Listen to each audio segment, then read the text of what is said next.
For centuries, the American West has been referred to as the last frontier. From the actual pioneers who moved west to look for precious minerals and a better life, to the cowboys and Native Americans of spaghetti westerns and Hollywood, the West has always had a mystique of freedom and lawlessness to it.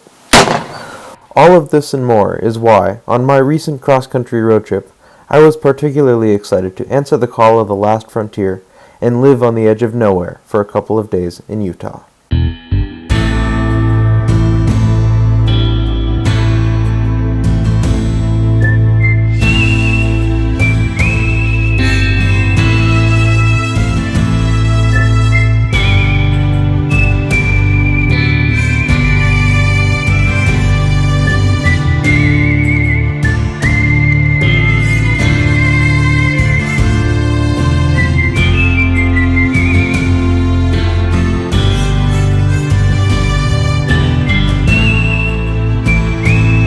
And just finished a 3-mile one-way hike through the Utah heat to this gorgeous waterfall that is nice and cool and a good way to cool off before I hike back to the campsite.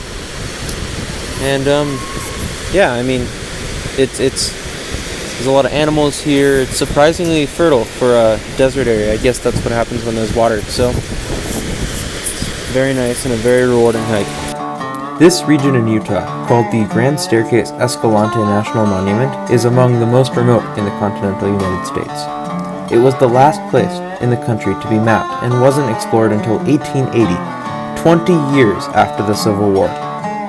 It has some of the most arduous terrain in the world, requiring travelers to summit mountains and delve deep into canyons to cross it. Well, continuing on the journey through Grand Staircase Escalante National Monument is this place called the Devil's Garden, where there's these weird things called hoodoos that are freakishly wind-shaped rock sculptures that are really cool to poke around and walk around in. So this is pretty neat, and it's off the main road by about 10 miles, and had to go on a bouncy little gravel road for 35 minutes to get here, but absolutely worth it. This is some very weird rock formations for sure. Also, might I add, this entire place looks like it's someplace out of a spaghetti western, so I feel like Billy the Kid is going to come out of here at some point and, I don't know, shoot some bandits or something.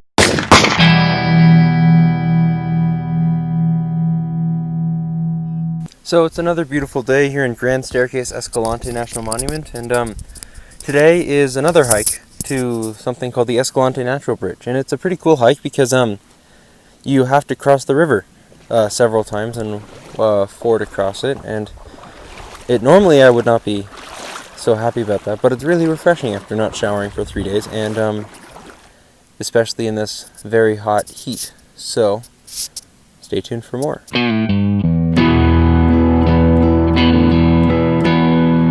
Currently below the arch.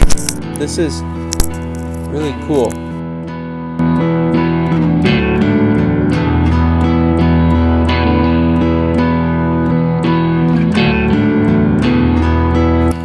Today, traveling through the Escalante is much easier, with the paved road Utah State Route 12 cutting through the rock. However, that road wasn't finished until a mere 35 years ago, a harsh reminder that this region is still very much in the hands of nature. Well, this morning I left the Grand Staircase Escalante National Monument and gone to the next national park, which is Capitol Reef. And it currently looks pretty nice, which is weird considering that it's kind of the forgotten national park in Utah.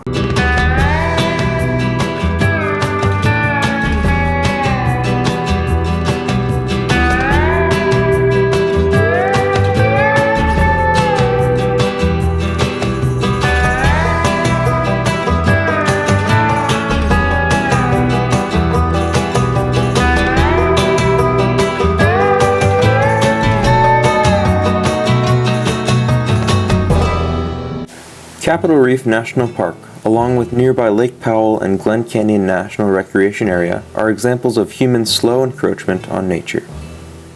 Although Capitol Reef is now protected, the park and surrounding regions were extensively mined for copper in the 1920s. Additionally, Glen Canyon was dammed in the 1960s to create a secure water supply for Arizona, California, and Utah, which had a devastating impact on the environment. However, the terrain in this region of Utah is still undeniably beautiful and has that classic Wild West feel to it. This view is absolutely absurd. It's just, it goes on for miles and miles. It's something out of a Western movie. Like, you can see the horses and the covered wagons just going across the... Wow. This is insane. Simply incredible.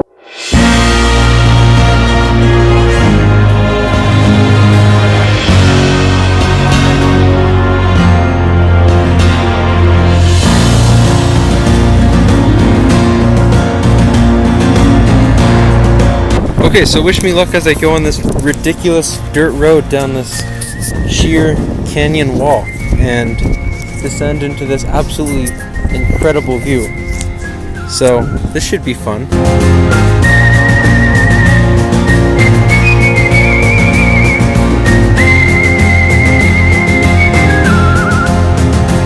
Unfortunately, as I approached the Arizona border, my time in the Wild West was drawing to a close.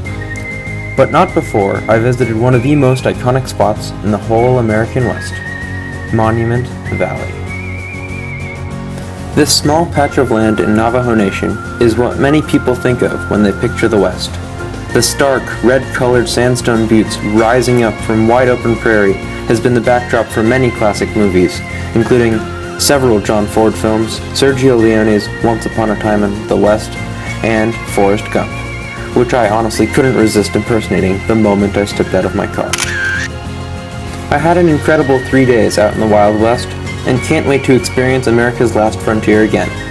Being out here, you really start to appreciate the little things like showers and reliable cell service. Plus, you gain a whole lot of perspective about how Native Americans and frontiersmen survived in this harsh terrain for centuries. As always, thanks for watching, and remember, subscribe for more videos soon.